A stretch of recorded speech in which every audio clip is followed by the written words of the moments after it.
Avant de se retrouver samedi en championnat à Dornano pour un duel de relégables, Bastia et Cannes s'affrontent pour ce 8e de finale de Coupe de la Ligue. Des nouvelles têtes et des retours dans la composition de Ghislain Printemps. Alexander Djikou est titulaire pour la deuxième fois de la saison.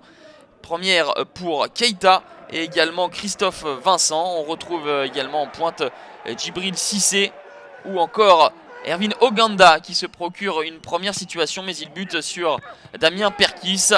Sur leur première occasion, les Canets vont ouvrir la marque à la 12e minute. Le centre de Lemar et la tête de Sloan Priva, qui n'est pas en odeur de sainteté en championnat, qui a très peu de temps de jeu. Et bien là, il trompe la vigilance de Jean-Louis Leca, qui remplace Alphonse Areola. La réaction des Bastiais, elle ne va pas tarder avec cette frappe de Romaric, qui flirte avec le poteau de Damien Perkis. Une nouvelle très belle opportunité avec la tête de Gilet sortie de façon magistrale par Damien Perkis. Bastia monte en régime, monte en puissance. La bonne récupération de Keita qui décale Gilet. La frappe sans contrôle du Belge Guillaume Gilet en pleine lucarne. Lui qui pensait marquer un but formidable face à Rennes avait vu un arrêt de Costil. Cette fois-ci, Damien Perkis ne peut rien. En pleine lucarne, un but partout à la 42e.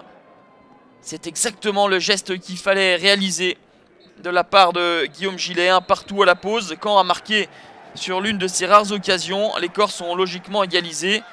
Les trompes d'eau s'abattent sur Furiani. Il faudra jouer juste sur ce terrain difficile. Il donne de la voix Patrice Garande, l'entraîneur de Caen, car ces hommes sont en difficulté. Et aurait pu concéder un penalty avec cette main de Felipe Sade juste devant Djibril Cissé. Monsieur Kalt ne dit rien. Et au lieu de bénéficier d'un penalty, eh bien les Bastiais vont encaisser un but quelques instants plus tard avec cette frappe de José Saez, déviée par Alexander Djikou. Jean-Louis Leca n'y peut rien. Resté bloqué sur ses appuis. La 89e minute. Désormais la longue touche de Florian Marange. Et l'enchaînement magnifique de la part de Famoussa Koné, le jeune malien de 20 ans qui remet les deux équipes à égalité. Ça fait 2 buts partout.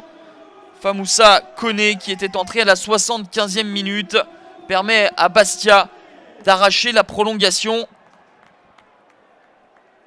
Il manque de réussite pour les Canets avec le mauvais renvoi de Jordan Adeoti. Ensuite, c'est Seub qui est trop en retard pour contrer la tentative du Malien.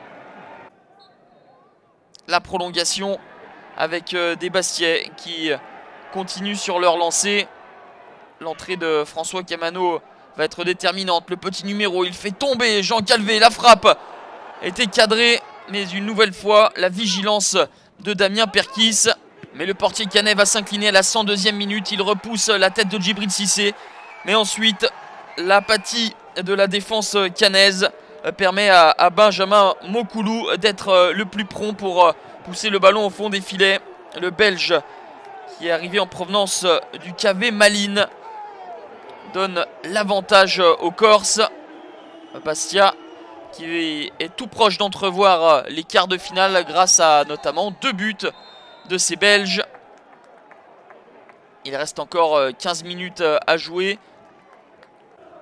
Et Caen va essayer de puiser dans ses ressources pour aller chercher l'égalisation et peut-être une séance de tir au but. Mais elle ne viendra pas car la réussite va fuir une nouvelle fois les malherbistes avec cette tête sur le poteau de Lemar. On en reste là. Bastia s'impose 3-2 et se qualifie pour l'écart. Les joueurs ont beaucoup dépensé d'énergie et devront remettre ça dès samedi.